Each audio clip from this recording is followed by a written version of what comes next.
Bismillahirrahmanirrahim. Assalamualaikum warahmatullahi wabarakatuh. Alhamdulillahi rabbil alamin. Wassalatu wassalamu ala sayyidina Muhammadin wa ala alihi wa sahbihi ajma'in, amma ba'd.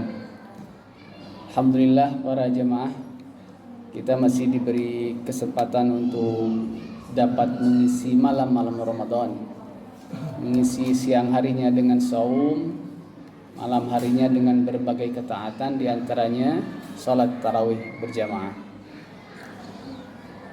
Para jemaah, seperti yang diketahui, salah satu hikmah dari puasa adalah membentuk pribadi yang empati. Itu sebetulnya salah satu yang kecil saja, tapi grand design besarnya adalah membentuk individu yang bertakwa. Kalau orang bertakwa pasti empati. Cuma ternyata Rasul menyampaikan, kata Rasul, man shoma ramadhana imanan wahtisaban. Ada wahtisaban. Barang siapa yang berpuasa Ramadan atas dasar keimanan dan ihtisaban, itu penuh perhitungan. Kadang diterjemahkan mengharap keridhaan Allah, ya tentu itu perhitungannya. Maka ghufira lahu ma taqaddama min dzambi, maka dia bakal diampunkan dosa-dosanya. Nah, mengenai ihtisaban tadi, ada ulama juga yang menerangkan maknanya, diantaranya sebaik-baiknya orang berpuasa dia tahu juga ilmunya tentang puasa. Para jemaah, beberapa hari ke belakang saya ditelepon oleh anggota Dewan Kabupaten Bandung. Itu kebetulan dulu kenal dengan saya, sampai sekarang pun kenal. Beliau wakil ketua partai besar, nelpon ke saya siang-siang. Assalamualaikum Dok, Damang.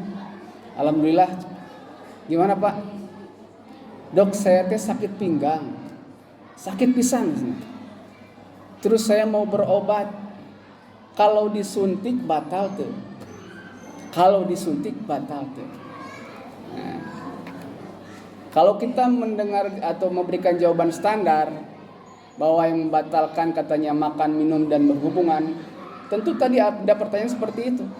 Kalau disuntik batal tidak, kalau diinfus batal tidak. Ternyata para jamaah, ulama sudah memperhitungkan ini. Bakal ada pertanyaan seperti ini. Bagi ibu-ibu, bagaimana kalau mencicipi makanan batal atau tidak? Itu ulama menjawab, Pak. Nah, untuk jawaban yang tadi, yang anggota dewan tadi, saya bilang, kalau di kitab fikih yang membatalkan itu diantaranya bidukhuli ainin jaufan, yaitu masuknya sesuatu ke rongga yang jauh, ke lubang yang jauh. Mana lubang yang jauh? Ulama menerangkan ada 5 lubang, Pak Bu, yaitu lubang mulut, lubang hidung, lubang telinga, lubang depan, dan lubang belakang. Mulut, hidung, telinga, depan, dan belakang. Adapun disuntik itu tidak melewati lubang tadi. Jadi otomatis suntik itu tidak membatalkan puasa. Itu salah satu jawaban yang bisa kita berikan kalaulah kita tahu ilmunya. Kalau tidak tahu ilmunya, mungkin kira-kira ciga nama teu batal atau ciga nama batal. Wallahu a'lam. Kemudian tidak lama setelah itu saya dapat pasien, Pak Bu. Pasien usia 80 tahun lebih. Dan dia sudah terbaring di kasurnya, tidak bisa bergerak. Tapi entah kenapa itu keluarga membiarkan dia berpuasa. Sampai ternyata beliau datang ke rumah sakit dalam keadaan koma. Begitu kita cek, struknya parah, kemudian gangguan ginjal juga, dan segala rupa. Padahal kalaulah kita tahu bahwa ada syarat orang-orang yang diwajibkan puasa, syarat wajib puasa. Ulama menerangkan syarat wajib puasa itu ada 5 Pak Bu. Pertama Islam, yang kedua baligh, yang ketiga sehat. Kalau dia tidak sehat maka tidak wajib atasnya puasa. Yang keempat adalah itaqatun, mampu.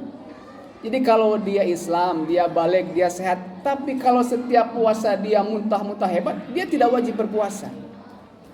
Dan yang kelima adalah iqamatun, artinya orang lagi bermukim di tempatnya. Jadi kalau dia sedang safar tidak wajib atasnya berpuasa. Nah, keluarga ini membiarkan ibunya berpuasa padahal dia tidak sehat dan dia pun tidak mampu. Jadi kalaulah kita mengetahui, insya Allah puasa ini bisa memberikan dampak yang sangat positif untuk pembentukan pribadi yang bertakwa. Seorang ulama ditanya, "Wahai Syekh, bagaimana supaya kita bisa menjadi orang yang soleh, orang yang bertakwa, orang yang baik?" Kata ulama ini merumuskan ada 4 cara. Ada 4 cara yang bisa ditempuh agar terbentuk insan yang soleh, insan yang baik.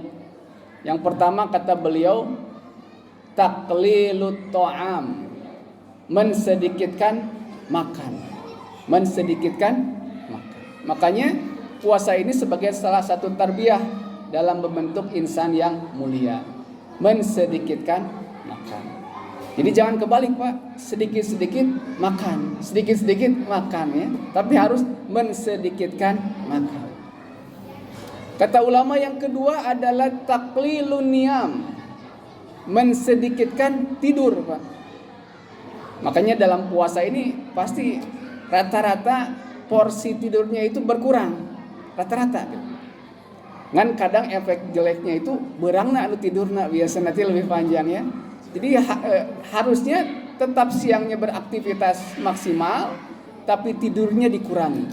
Jadi taqlilun niyam, mensedikitkan malam diisi dengan aktivitas ibadah di malam hari. Jangan juga sedikit-sedikit tidur ya, tapi harus sedikit tidur. Yang ketiga Pak katanya, cara supaya kita atau terbentuk insan yang mulia adalah taqlilul kalam, mensedikitkan bicara. Salah satu yang dituntut dari saum adalah menahan bicara kita yang tidak perlu. Rasul ditanya, "Wahai Rasul, seperti apa itu orang selamat?" "Wa man najatu?" Rasul menjawab, "Amsik 'alaika lisanak." Tahanlah oleh kamu lisan kamu. Makanya dalam puasa kita dianjurkan untuk mengurangi percakapan-percakapan atau bicara yang tidak perlu. Termasuk mungkin bicara komen di media sosial. Boleh jadi ada orang yang bicaranya sedikit Pak, tapi di WA wah gitu kan. Di Facebook ngaberedel gitu ya. Jadi sebisa mungkin memang kita kurangi komen-komen kita kurangi pembicaraan kita. Jadi itu taqlilul kalam. Dan yang keempat katanya Bapak Ibu, supaya terbentuk insan yang mulia adalah wa'tizalul anam, yaitu mengurangi pergaulan, menyepi dari pergaulan yang tidak penting. Menyepi dari pergaulan yang tidak penting.